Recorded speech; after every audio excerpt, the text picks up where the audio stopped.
discussion unfolded, it turns out it's a good match, because what was one of the takeaways is how do we tell a good story? And how do we motivate people to tell a good story? And as our organization works and your organizations work, there are 3 avenues to really tell our story to elected officials. One is political action committee, money. Campaigns don't run on air, they need money. Many of our organizations don't have a big PAC or don't have one at all. The second avenue is grassroots, where you reach out to CEOs who might belong to your organization or community leaders and send them into the elected official's office to represent the greater organization. And then what we're going to talk about today is grassroots, and that is what we're going to be doing Tuesday afternoon and Wednesday when we go visit the Hill. And Nicole's going to explain that you can do it from your home state, from your laptop, in your kitchen. You can invite officials to come and tour your facilities. There's lots of ways to get your members active and to make an impact. When we discussed having this seminar, I went out to a friend whom I used to work with on political campaigns and different advocacy issues, and she said, "You need Nicole. She has done it all. She's been a Capitol Hill staffer. She's worked in different trade organizations, and she has more than 15 years of experience in this. And right now she works for the U.S. excuse me, U.S. Bank, and has been in it for what, a year? Almost a year. Nicole holds a Bachelor's of Arts degree in political science and minor in communication from Florida State University, and a Master's of Arts in government from Johns Hopkins. And she lives here in DC and not too far away, so we're very happy that she's here with us this afternoon.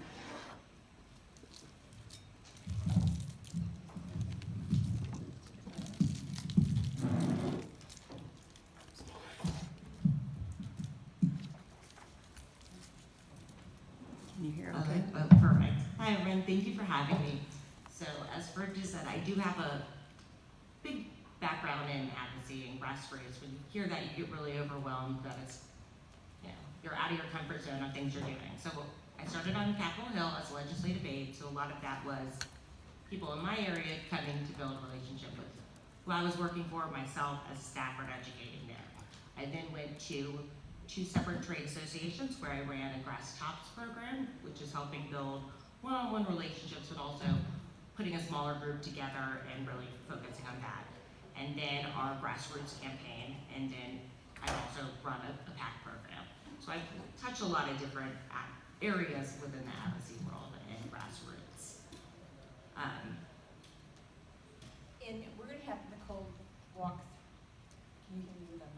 walk through a couple of campaigns that we've done that were successful and did not require a lot of money to execute, and some lessons learned. And she's going to highlight one that she talked to me about a month ago, which I had never thought of, and that's reaching out to newly elected officials and introducing yourself from the get-go, right after they're sworn in on the Capitol. Because often we think of grassroots as something's going to happen, we want to make it happen, or God forbid something else is going to happen and we want to stop. But Nicole kind of opened me up to a new opportunity of just making that initial hello, so that we're not always up there with our hand out for this or that. So you want to just brief on a couple. Perfect, yes. So I guess it all starts with you have to have a reason for this outreach. So I worked, my last role, I worked at the ESOP Association. So our association was just built on our business structure, that we were employee owned and we had one shared tax incentive. We had people from the trucking industry to grocery stores to gas stations. We were very diverse, but one thing that we needed was this tax incentive that came up every couple of years. So we always felt like we were knocking on someone's door asking them for favors. So we are also a community that doesn't have many issues, but the one that we gather. So I'm gonna start with a first success. A successful story was one, having these obstacles and no one really to go out in front of. We had members who wanted to be engaged, but just not things moving on the hill. So from there we started encouraging our membership to just host members of Congress, and as many as they can, building up a group within their community and bringing people back. And people were like, okay, we'll start here. We gave them like a little toolkit, like 5 steps to how to host your member. And we had one opportunity that we all got together. It was like Employee Ownership Month, the month of October. So we used that as our opportunity of like, hey, let's invite these legislative officials out, take some pictures and just show them our ESOP. So it started small, and then we probably had 4 people the first couple months really going after it. And we'd call them and encourage a couple groups, like, you do this, we want to make sure people know it's not scary. And then towards the end, so we did this for 2 years, and they're still doing it, I'm just no longer with them. And I think we had up to like 20 visits one month of October, just people reaching out. It was just simple, and everyone was like, this is so much fun. I thought it was supposed to be scary and this, and they just realized legislators wanted to come to them. They don't have to have hard acts. Like, you were just educating them about your community, about the work that goes on within their district. It was a great way to open up avenues and doors for us to go from there. And that would lead us into starting the relationship. So a lot of the time, everyone's like, well, I don't even know who my elected official is. So after we did the first campaign and we saw how many people were willing to reach out and host a legislative official, we, as our industry, we're like, why don't you guys come to swearing in day? So this is when that members of Congress would come in and everyone gets sworn in on the same day in a lot of different offices, depending if they are, have like little meet and greet parties. Like, we'll just leave the door open, or a committee that they're on will host a big meet and greet. And we started that, and I think we had about 100 people coming up to DC during that time, and there was no ask. Like, we were just simply, hi, welcome to Congress, we're da-da-da, we're in your district, or we're in your state. And that was probably the best opportunity we had to just get out there and meet new people. We had some of the relationships that we picked up those first year were freshmen at the time, right into Congress, and they're some of the biggest advocates for us to this day, just getting them and knowing them first. That's another one. Okay, so success doesn't always come easy. So you get your group together, and this is an example right when COVID happened. Everyone's pushing their legislative priorities, and we're all there wanting to do, get it. We all thought we had a time crunch to get things done, to get the Hill educated, let them know why we needed this. And I think we pushed out about 14,000 emails that week, and it didn't happen. But we continued to educate our community and let them know, hey, we got these out. There's a lot of things on the agenda right now. And it took time, but we continued to keep on pushing the message, continuing outreach, and it did eventually pass. So it doesn't always happen on your time frame. That's why building the relationship and just continuing the conversation and reporting back to your advocates, because it's very easy to lose hope at times, but you've got to just continue to be there, continue pushing out the facts and providing your resources for the right opportunities.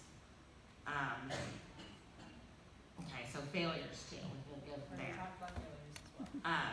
So this is, you never know how the Hill's gonna work. So as planned as you can be, there's always something that comes up that can go. We had a bill come through, we thought there was gonna be a subcommittee debate on something we were pertaining to, but it wasn't.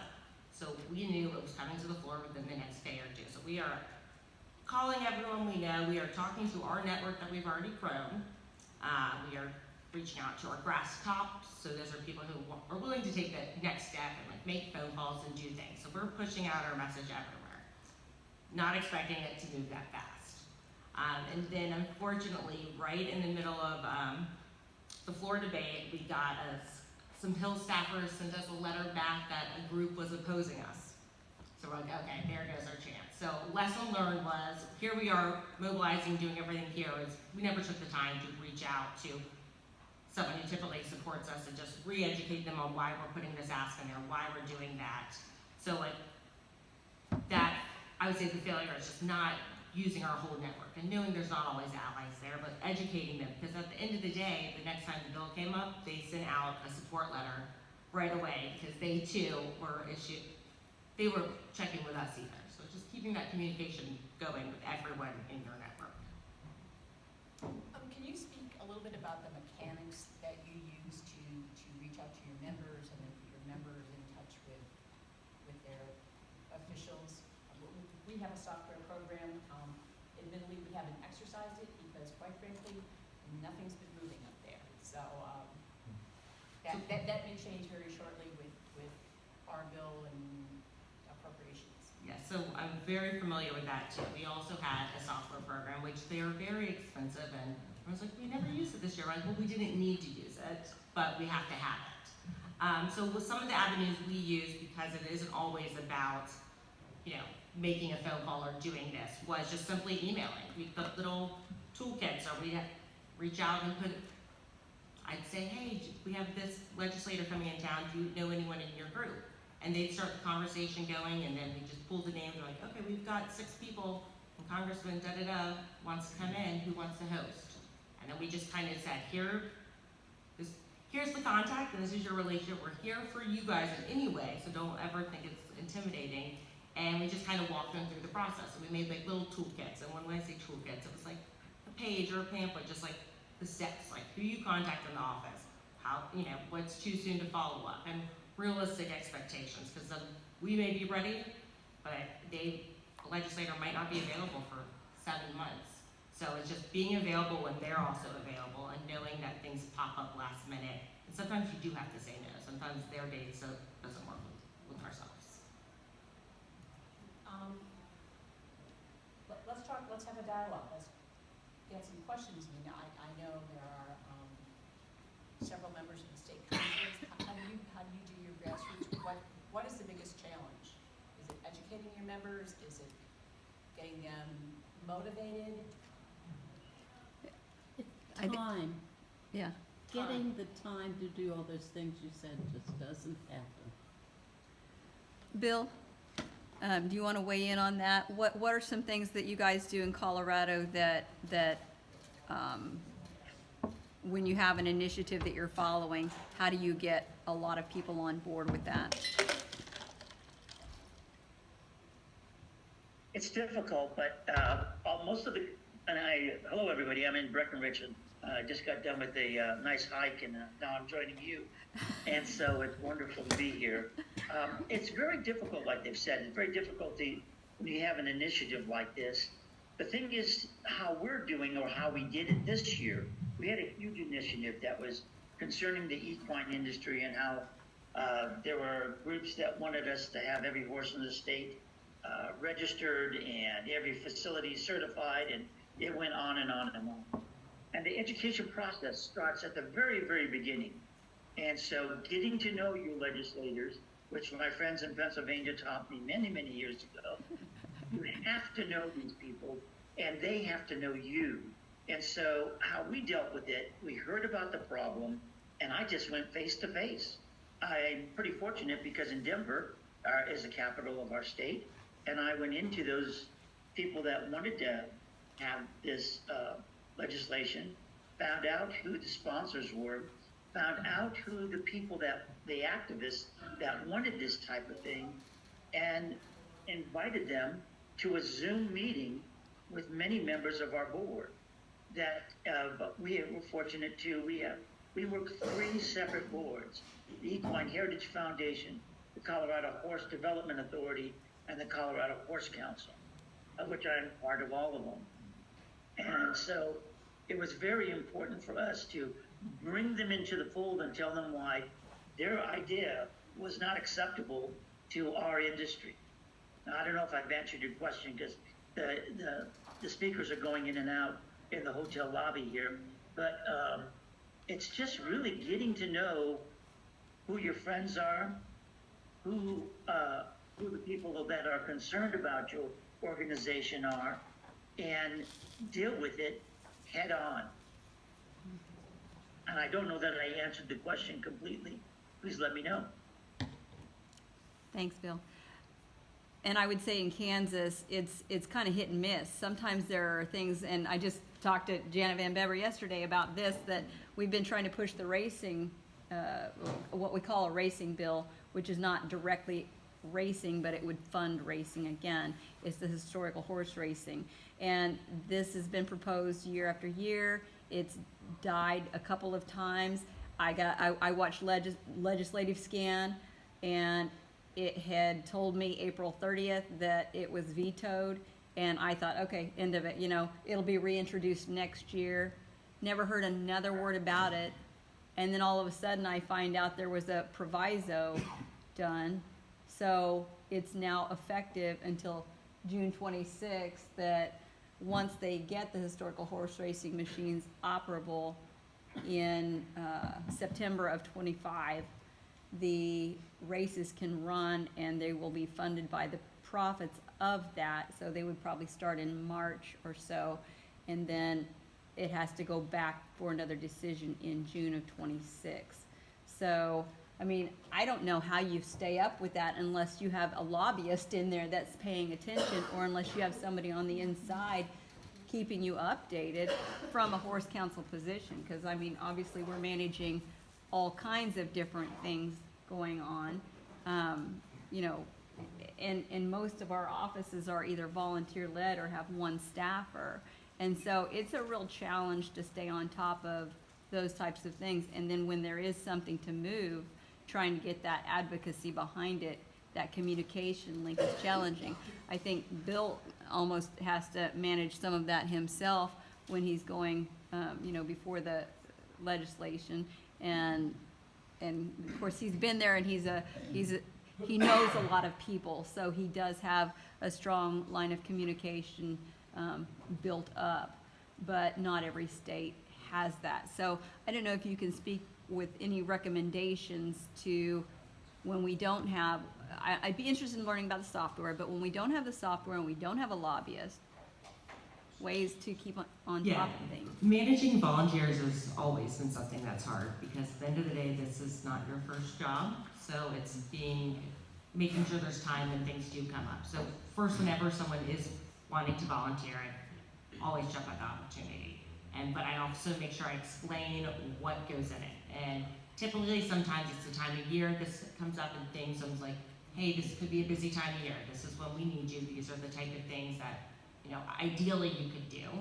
And, you know, these are the not like really what you have to do type of the role. And I feel like just going in there with open expectations of what is needed and what resources I can provide in the meantime is helpful.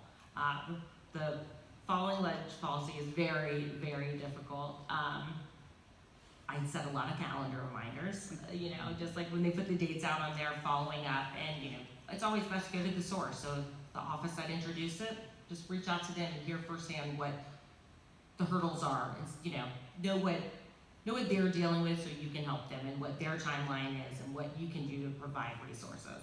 And just doing the reach out and knowing for yourself, because sometimes, you know, you can't always read what's going on, because that's not always what's going on. There's still conversations and people talking in the background. So reaching out and just being proactive is helpful there.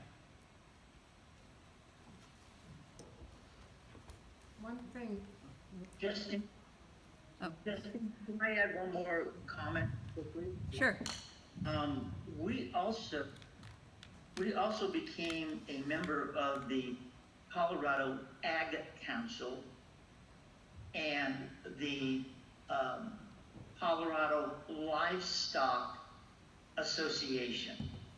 And by becoming those members who have heavy-duty lobbyists, they inform you also that something's coming down the pipe.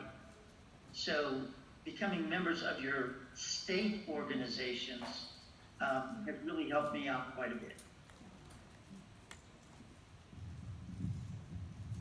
In Pennsylvania, we find that the same thing as what Bill has just said, because we have been involved in different aspects of recreation, that's kind of where we watch mostly. We have other trade groups that keep us informed, but with the trails and transportation, those are two things that we get feedback from the state all the time, things that are going to committee, things that are this or that, and those are the two that I monitor to see if there's anything it's going to affect, trails and access. And then we can send out, an e-blast, do a little clip of education. This is happening here because of this, we'll let you know what to do. And Farm Bureau. And Farm Bureau, yeah, we're involved in Farm Bureau. Also, well, I'll just tell you a little bit about what we did. Here back several years ago, there was a freshman representative in Pennsylvania by the name of G.T. Thompson. And we got to know G.T. pretty well. We became pretty good friends, but part of that was we took G.T. for a trail ride in the Allegheny National Forest. We not only just took him for a trail ride, we took his wife with him, Penny Beam with us. And we also did a dinner, and it was a kind of a cowboy dinner. It was with all the trimmings and a pineapple upside down cake, which I didn't do it, but he still talks about that to this day. At that time, GT was just a representative. He's now head of the Agriculture Committee for the House. So, and needless to say, we did that. You don't know who these people are going to become. So don't just say, well, he's just a representative. GT's now the big shot in the House. And so, we talk all the time. Also, I just don't play games with the Horse Council. I'm the GRD for the Farm Bureau, Governmental Relations Director. So I talk to him there. And in that position, I talk to all of my representatives and senators in my area. It sounds like a lot, but I found a long time ago, trying to get volunteers to do it is just a little bit like trying to herd goats. It just doesn't work because they just won't take the time and they don't have the drive for it. I'm not bragging, but I have the drive for it. I enjoy it. I think it's very important for what we're trying to do. We're trying to promote the horse industry in the state of Pennsylvania or in your state. And the only way you're going to do that is you become the lobbyist. You got to go talk to these people about anything and everything you can. So, if you don't have anybody in your state to do it, become it. I know Bill does, and some other states have done this.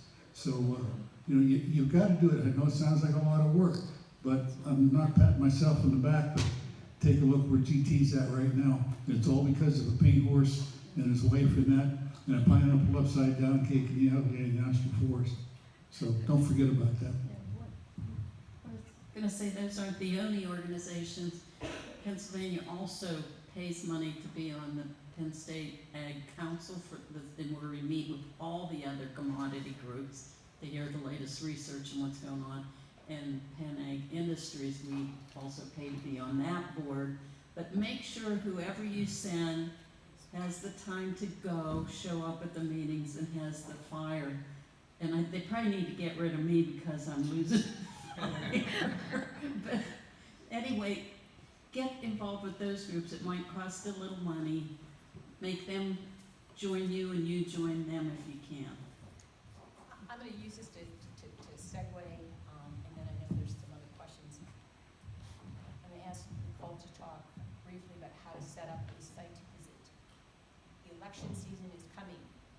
These people want to meet people, they want to gather votes, they want to come and visit your stable, your place of business. There's more than 3 people there, you've got a good chance of having them show up. So can you just walk through briefly how to set up a site Yes. visit? All right, so site visits, you always have to think where they have a legislative calendar for a reason. That's when they expect the lawmakers in DC. So there's big work periods coming up, and they use it for election or just visiting around the district. So looking at the House calendar or the Senate calendar, so you know when these legislators are going to be home or not.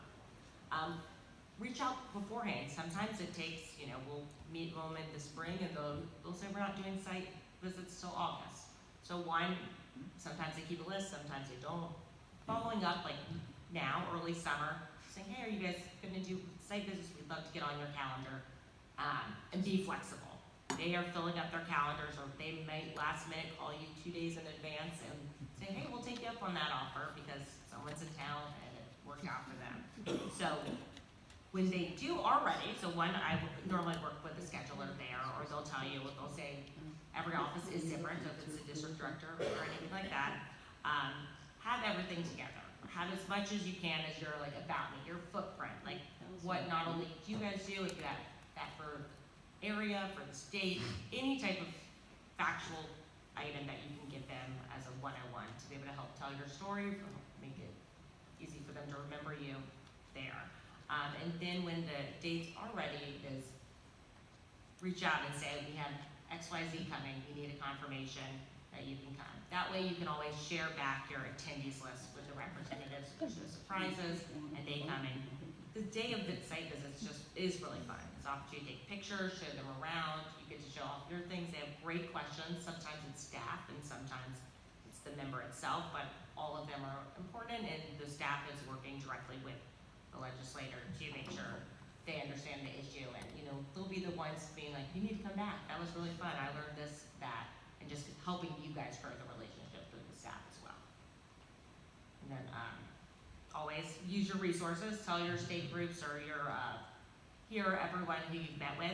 That way there's always someone else looking or potentially looking, or someone might reach out and say, I don't want to be the lead, but if there's one in my area, so they'd be like, oh, we have someone else around you who wants to attend, things like that. And then after that site visit, keep the relationship going. It's simply as send a thank you note. A couple weeks later, send the press something that about your industry that was in the area, just flagging it. There's easy ways to just make that connection without being too demanding or constant. Any more questions? Comments? Success stories? Failures? I've got another one. Okay. Just 2 weeks ago, it came out of GT's office, but there's a gentleman in Pennsylvania running for senator, for U.S. Senator. And they said, we're not trying to avoid the political machine in the county, but we know it's going to get dropped to you anyhow. Could you put together a farm tour? Well, maybe it wasn't for horses, it was for farms. But still, promoting agriculture is promoting agriculture. It doesn't matter what it is. That's what keeps the farmers busy, is making horse hay too, and grain. So you have to promote everybody. It all works together.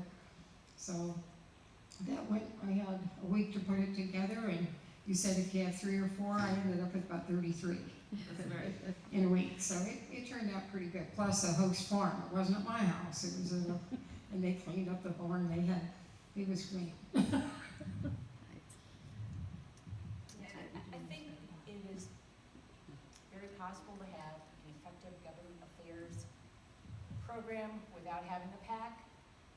With volunteers, it just takes a little more work, and you have to be smarter about where you use your resources, not ask too much, but ask and try to be mindful of schedules and timelines. As Nicole said, can change overnight. Anything else? Well, let's thank Nicole for giving up part of her Sunday afternoon.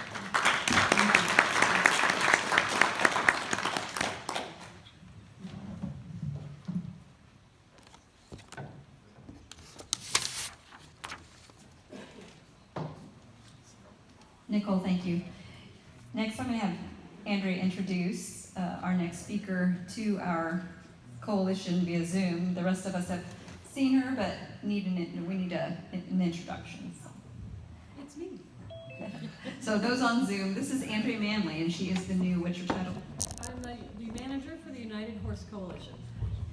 So let me see if I can, I'm going to turn this because I don't think, there you go. There you go.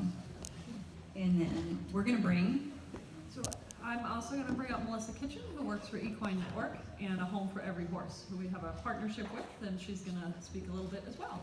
So I'm first going to give the United Horse Coalition updates, and then also the Equine Welfare Data Collective updates. So, but thank you all for sticking around. I really enjoyed our panel discussion. Things like this get me excited and inspired. My other job, I work as a college professor, and I teach in our equine department, and so we have conversations like this all the time. And what I tell people and tell my students is the first step in doing good things is to educate. And so when this opportunity at the UHC came up, it falls right into everything I believe. Educate people, educate yourself. If you know better, do better, advocate for our animals. And then the best thing we can do for our industry is to collaborate, to work together, to work towards doing better for all of our equines. So I'm just absolutely thrilled to be a part of this, and in answering someone's question from earlier about what groups are doing it right. I'm a little biased, but I'd have to say the UHC has it on point. So just to give us some updates here. So at the United Horse Coalition, our goal here is to help horses at risk and in transition, as well as creating responsible ownership. So we do this we have created a library of educational materials, as well as connecting owners, breeders, sellers, potential owners, and other organizations with our extensive database of resources. But we need to continue to spread this word, as really only a small percentage of our industry has taken advantage of what we have to offer. The amount of people I talk to that have no idea what the UHC is, it's very disheartening, but also exciting because I can tell them. So here, what we're working on is raising awareness of our program and what we can do for this horse industry. So we'll be doing more speaking engagements at events, obviously such as this one, but podcasts and through social outreach, because that is how we connect with people nowadays, all through the evil social networks. And creating connections and networks to benefit equines across the country. So one of our major connections that we have been working with and upgraded with, and we are extremely grateful for, is the Home for Every Horse, which is part of the Equine Network. And Melissa is going to speak more about that in just a moment. But just to highlight that, a Home for Every Horse has allowed us to have one application process for rescues and sanctuaries. So they become a member of UHC and a Home for Every Horse with one process, which, as we know, rescues are really pressed for time. So having one simple application process makes it much, much easier for them. A Home for Every Horse has sponsored our fee, so rescues and sanctuaries can become a member of UHC for free. Another thing that is a huge benefit for them. This resulted in increased membership with UHC, and the members then benefit from both of us.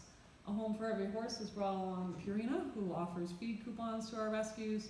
We offer equine.com free listings, and if you adopt a horse through equine.com, you get a weather beater blanket. So all these fantastic benefits have come along. It has also doubled the equine welfare data collective participation, which I will give an update on that briefly.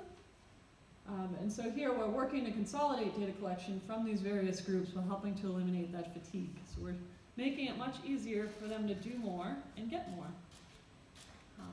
We've also partnered with the parent company for A Home for Every Horse, Equine Network, and they have created a new website called mynewhorse.com.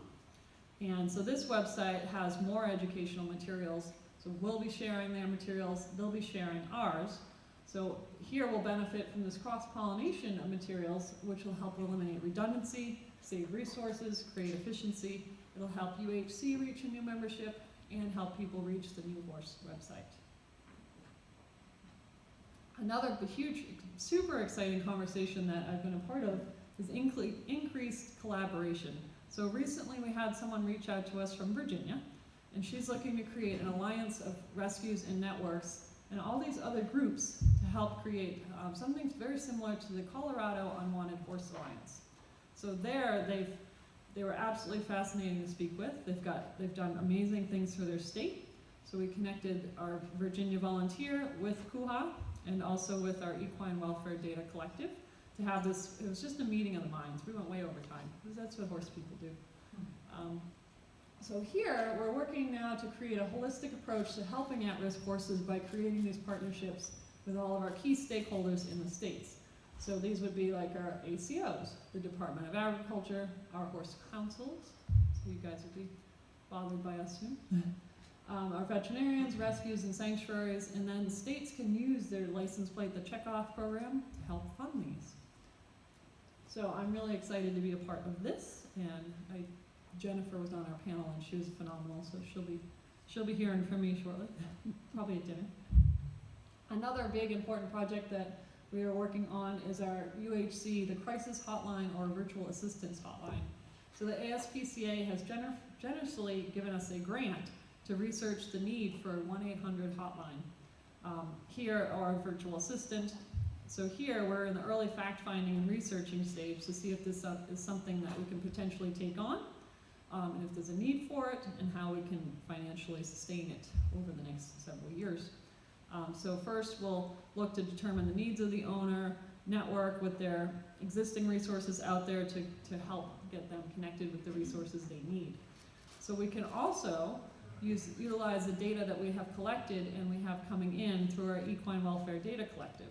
So we're also looking at better tracking capabilities on our website to see where geographically people are coming from and what their needs are. Do they need feed assistance and more in certain parts of the country, emergency services? And so logically, this is kind of our next step to being accessible and reaching more people. Our also fun financial updates. So we're actually on track here to be right on our budget. We've increased our membership, so as of June, as of right now, we have 377 total members. 353 of those are rescue and sanctuary members, so they've gotten their free membership through A Home for Every Horse. We have 2 nonprofit members, 10 supportive, 4 associate, and 6 full members. And this is overall a big increase from 2023, so we're super excited about that. So this is me. Anybody is welcome to reach out and send me an email or give us a call. I'm happy to discuss more, especially at length. I do love to talk, but I'm trying to not scroll off onto other ideas because we are a little behind on time. So I'll give you a quick rundown of how our Equine Welfare Data Collective is doing. And if for those of you who don't know, it actually started in 2018. And the goal is to collect data on our at-risk and transitioning horses in the U.S., as well as the demographics of the organizations that assist them. So we're looking at our rescues and sanctuaries and what they are doing. This data is provided free to the public, and it is all anonymized. There's been concern of rescues feeling like we're telling on them or promoting certain things, but it's really just to have the data. If we don't have the data, we don't know, and we can't focus on things. So some of the highlights of our 2023 is coming out soon, but some of our 2022 highlights were the number of rescues we have. There's 1,063 organizations in the U.S. and Puerto Rico that take custody of at-risk equines. 408 of those offer non-custodial safety services, which I find is the thing that most people don't know, that we can help you with feed and grain and transportation services and vet, and we're working on farrier services as well. People just don't know the help is out there, but 365 of those 1,500 rescues do both. The increase in transfers to other agencies that we observed between 2021 and 2022 shows us that the rescues are networking better, and they're getting horses into areas where they are more likely to be adopted. So this is huge. That means we're collaborating. Yay! In 2023, already has had a great response, doubling over 22, and that is partially due to our relationship with A Home for Every Horse. Thank you for that. Some of our updates here. So this tells us our top assistance requests. So this shows us that 31% of our requests were for feed. People needed grain and hay simply to feed their horses. Then we had veterinary assistance, general husbandry, so people that have perhaps gotten hurt and they can't get out there to take care of their animals, and transportation, where getting a horse to a rescue or rescues getting them to clinics, moving horses around. So here, this is important because now we know feed assistance is our biggest thing. How can we help people? How can we get more resources out there if this is our biggest in demand? This graph shows our capacity, which is very exciting to me because I always picture rescues as being 100% full all the time, stuffed with animals. But this shows us that they're becoming more efficient. They're getting more of a revolving door response where animals are having a shorter length of stay and either working together, being moved somewhere else where they can be adopted, or they just have gotten better at promoting, rehabbing, and rehoming them. So this is actually quite exciting. Our reasons for euthanasia, a sad slide. I'm always this topic's hard for me. But this is important because it shows us that our reasons are 40% for equine health, and then their age, and then owner finances. And this is showing what rescues and sanctuaries have had to euthanize horses for. But this can also, we can look at the data here and say, if 40% are being euthanized at a rescue for health reasons, is it is it because they couldn't afford the proper veterinary care at home? If we could have reached out to them before with resources for them to take care of their horses at home, could we have avoided that stress of that animal going to a shelter and putting that additional stress on a rescue? So we can look at that for both equine age and equine health. If we can get to them before they go to a rescue, we can certainly save a lot of stress on the animal and a lot of resources. Finally, these are our reasons for rehoming, which are also, I love data, so all of it's very interesting to me. But we could say the top reasons are a change in the owner's financial status or their own health. So here again, we're looking at promoting responsible ownership. What happens when something happens to you? If you lose your job, can you afford to feed your horse? If you are injured and unable to go out and care for your horse, what do you do? So by looking at these stats, we can say, okay, we need to help owners. The resources are available. Here's what we need to focus on those resources and helping owners to overcome these issues. I'm from Boston, so I talk fast. So I do want to thank you for your time and your support and for staying here today. The best way to really support the UHC and our mission is to obviously become a member, donate when you can, share our message, so share it through social media, and of course the biggest thing you can do is lead by example of being a responsible owner together.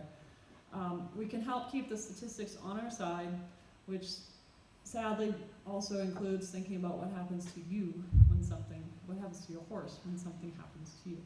So we've got our little video here,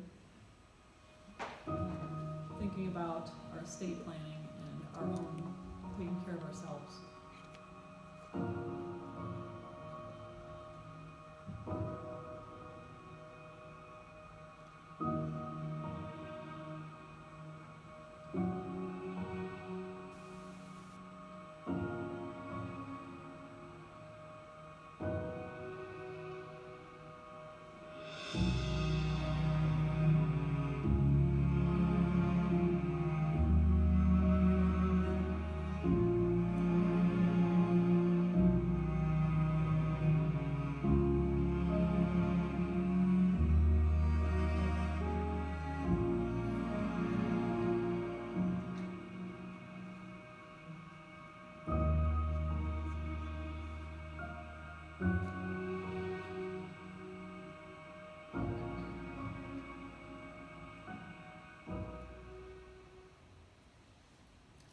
Gets me every time.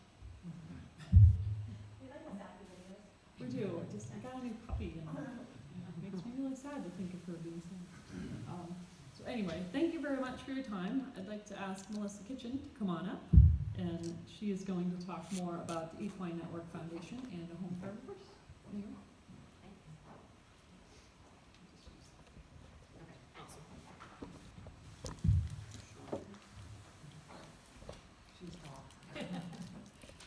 So, hi everybody, I'm going to be quick because I do know we're running behind. But I'm Melissa Kitchen, I'm with the Equine Network and the newly formed Equine Network Foundation. Equine Network has been around for a long time, and it's every publication and event and everything you can think of in the equine space. And we reach more equine enthusiasts and competitors in the world than anybody.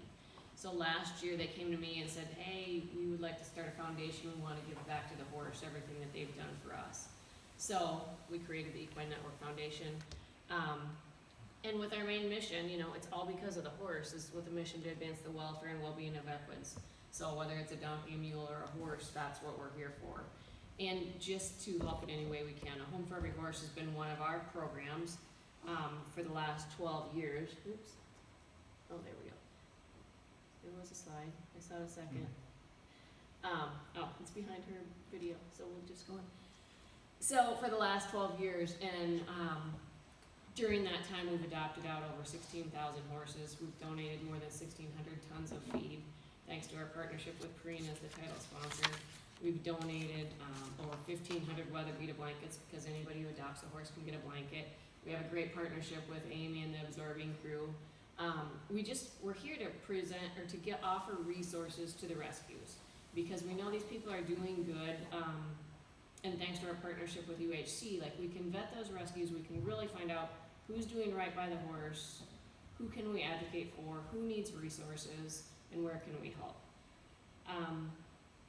So with A Home for Every Horse, like we're just really, that's our mantra. Like how do we grow that? How do we help rescues? How do we educate the rescues? How do we tie rescues together? Like all these different things. We did a survey, we have a big data group, and we did a survey when creating this foundation, like what is the public looking for? And we got about 2,200 respondents. Their top thing is still welfare of the horse and rescue. And we've got like a word graph over there, but the members of the equine community, that's what they're most worried about. They're also worried about, oddly enough, and that's our next initiative, is equine or industry sustainability. Sustainability to an equestrian is much different than to the general public. They're worried about the horse industry going away. What happens to the horse industry? They want help in making sure that stays, in our culture, in our minds, in our history. So as we look at these things, that's really the direction we want to go. How do we continue to support rescues? How do we support the industry going forward? So as I mentioned, we've adopted out over 16,000 horses. We do that. Rescues get to list their horses on equine.com for free. And then we promote them through our publications, through our social media, through our websites, our podcast, all those things to say, here's horses in your area that may be up for adoption. We are really focused on the message of horses are not in a rescue because they're bad horses. Horses are in a rescue because of the situation their owners put them in. It might be, as many people have talked, the owner's circumstances change. You have to feed your family or feed your horse. The owner has passed away, anything like that. But we want to support those rescues that are really trying to get those horses out of those situations before they end up in the kill pens. The ones that are accepting owner surrenders, and I've got a lot of rescues right now who have a waiting list for owner surrenders, which is that now Ashley has resources, to be able to support those people. But the number of rescues that are at capacity is at an all-time high. When we started this program 12 years ago, we thought it'd be short-term, it'd be, hopefully we could get these rescue horses turned around and it'd be quick, and that's not the case. It's just growing and growing. But if we can support those rescues so they can get the awareness out there, so people can get the horses to a rescue, surrender those horses, or get the help they need before they get to a body condition score of 1, or before they're sent to a kill pen or an auction house where rescues are fighting for the kill buyers. So that's a big thing we want to do. We're very grateful and proud for our alliance with the United Horse Coalition, and Ashley and I and Andrea are discussing every week, what more can we do, how can we help, where is the need, so that's really fun. We are looking at ways to expand rescue support through grants, through other things. Last week we did a rescue rehab volunteer day where we had over 80 people. Absorbing brought a couple of van loads of people. We had volunteers from the Anheuser-Busch corporate offices in Carina go to Rising Star Rescue in Wilton, Connecticut. And we put on new stall gates, we built fence, we painted, we built some kind of shelter logic things, we weed-eated and found a lot of poison ivy. But it was an amazing day where these people that had never, ever been around a horse, they've never been to a farm, like they got to go experience, smell, touch, breathe those things that we all love. And then we ended the day with the Budweiser Clydesdales coming to make their iconic, entrance. And it's just amazing every time we get to do that. But we're really thankful for that partnership with all our partnerships. But Anheuser-Busch has been a partner of ours for the past 5 or 6 years, and they are committed to continuing to help the equine welfare. Somebody mentioned earlier, like, just listen to what the people want, like how they want to help. And Anheuser-Busch, after this breeding season, they'll no longer adopt tails. So 4 to 5 years, you'll see all the Clydesdales will have their long normal tails. They're not docking anymore. And now PETA's like, we're gonna leave you alone. You've done what we've asked. And so that's a big step forward. Awareness programs, as I said, that's just the thing. Educate people these horses just are ready for their new step in life. Maybe they're just gonna be a companion. Maybe they're gonna be a therapeutic riding horse. Maybe they're gonna be your next one that goes to the Quarter Horse Congress. You don't know. Like, we've had all those situations. Education is a big thing for the general public, but also for the rescues. We want to help develop programs to help these rescues partner with each other. They don't need to be fighting for the same dollar. Like, there's dollars out there for everybody, but how do we educate them on how to do their social media, how to do their fundraising, how to do their bookkeeping, like all those things we want to be able to help with. And then we are putting in place a youth scholarship program. So for these kids that are volunteering their time, we saw at Rising Star this week, like they have a junior board of these kids that live and breathe for those rescue horses. Like they spend every waking moment that they are not in school at Rising Star Rescue helping these horses. And they'll be lifelong horsemen and people that help horses and advocate for horses. So we want to do scholarship for kids that can prove that, yeah, I volunteered out of this rescue for X amount of time and we're going to help support your college journey. So anyway, there's a lot of exciting stuff going on in A Home for Every Horse in the Equine Network Foundation, and I'm really proud to be part of this industry. And anytime if anybody has any ideas or they're like, oh my gosh, this area really needs to be funded, reach out please, because we're always looking for other things that we can help support. And without, I mean, there's a million things I could be like, squirrel, squirrel, squirrel. But I'm definitely, we're just definitely looking for what's the best way to support the industry. So, thank you, and I don't know who's next.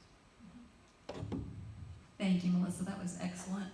I think we have, our next speaker will be Jennifer. And so Jennifer Toussaint, are you still here? Yay, thank you. Andrea, do you want to introduce her to our coalition group?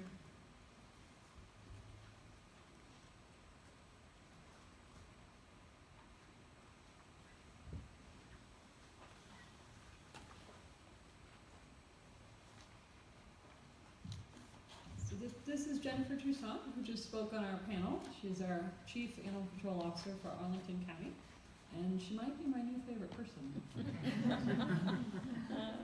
you have any slides? Yes, for those on the Zoom, she did an excellent segment on the welfare panel.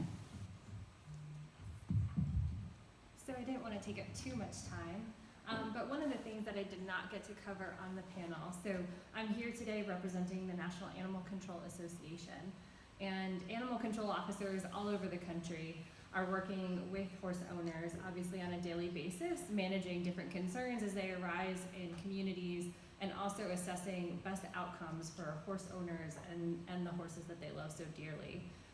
There were a few things when I reached out to my colleagues all across the country that they wanted me to uplift.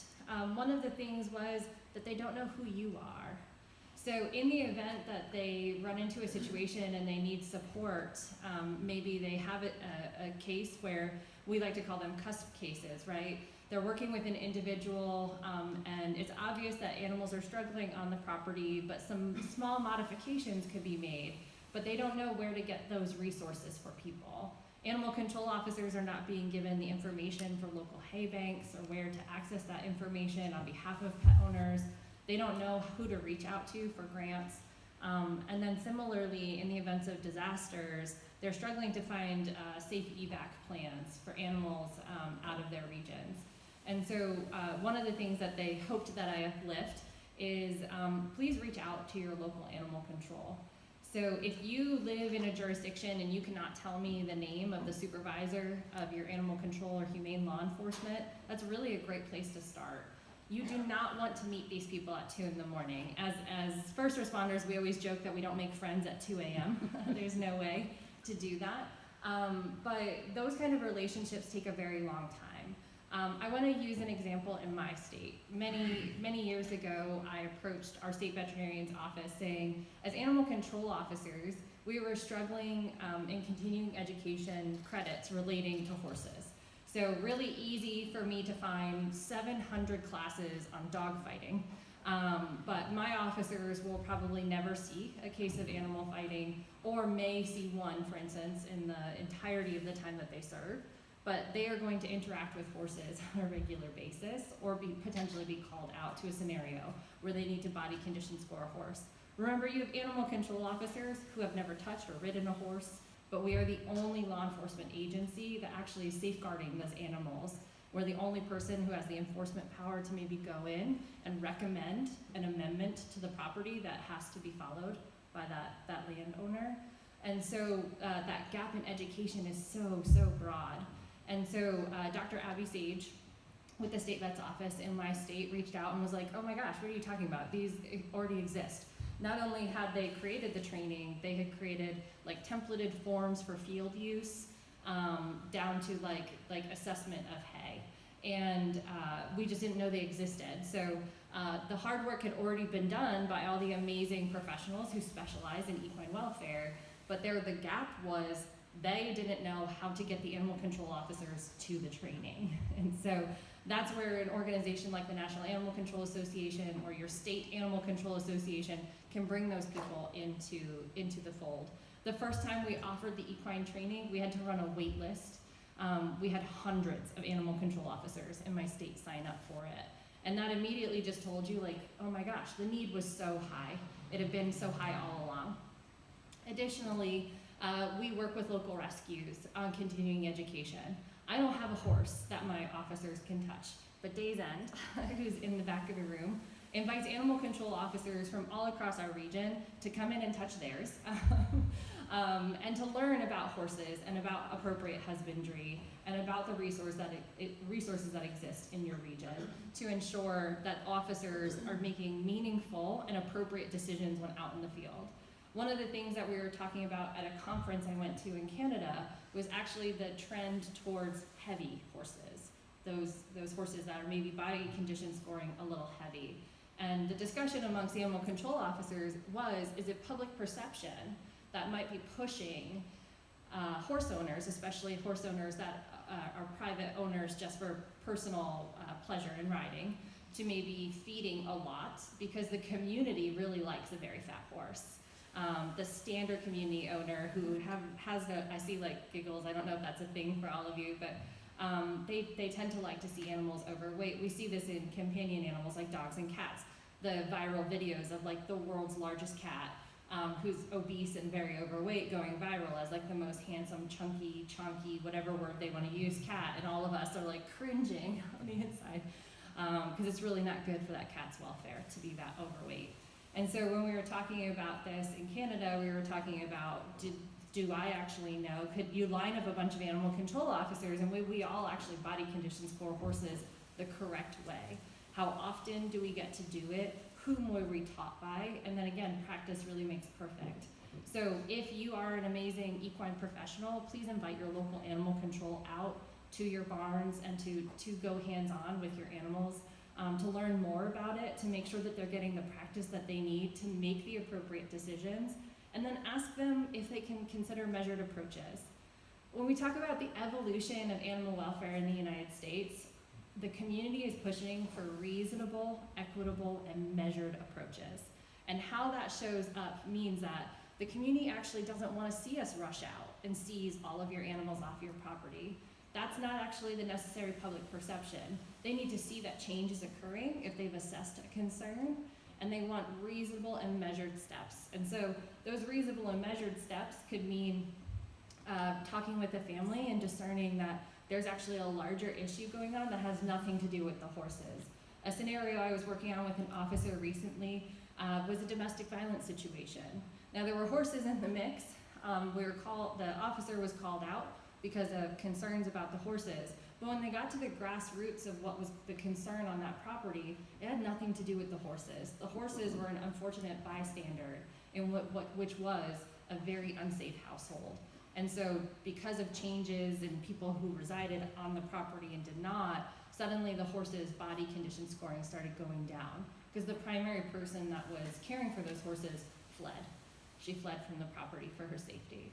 And so when we talk about that like ground level humanity of this work, it's really important that we be mindful of all the different factors that come into it.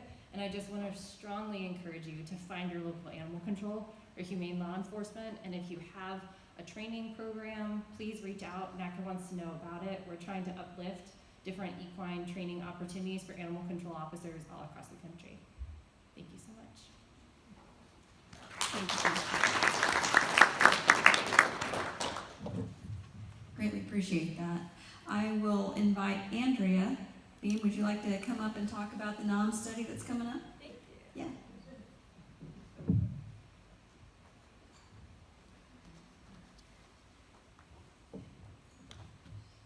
Hi everyone, I'm Andrea Beam. I'm a veterinarian with USDA, and I'm in the NAHMS group, which is the National Animal Health Monitoring System.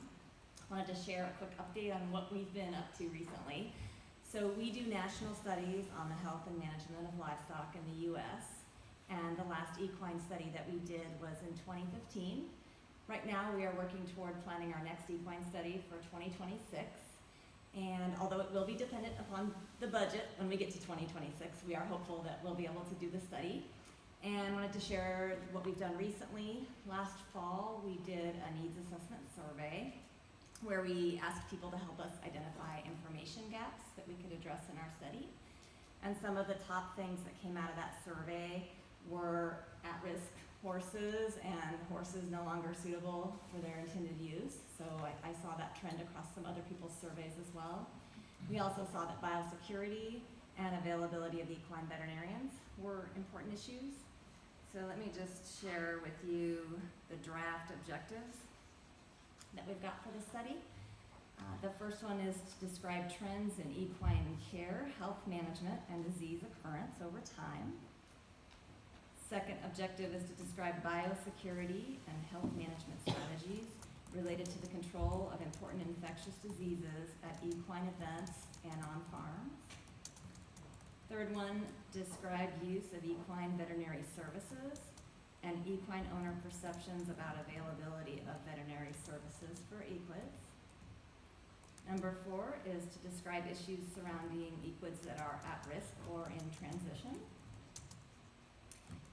Number 5 is to describe owner preparedness for emergencies and natural disasters affecting equids. Number 6 is estimate the prevalence of equine respiratory disease pathogens from environmental samples at equine events.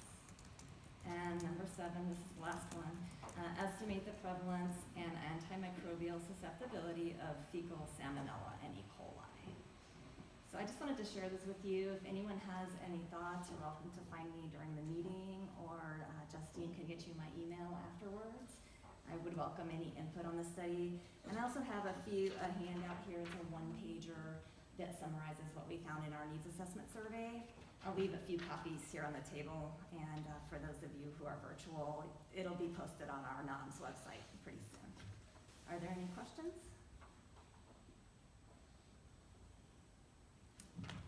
Thanks, Andrea. Thanks, Justine.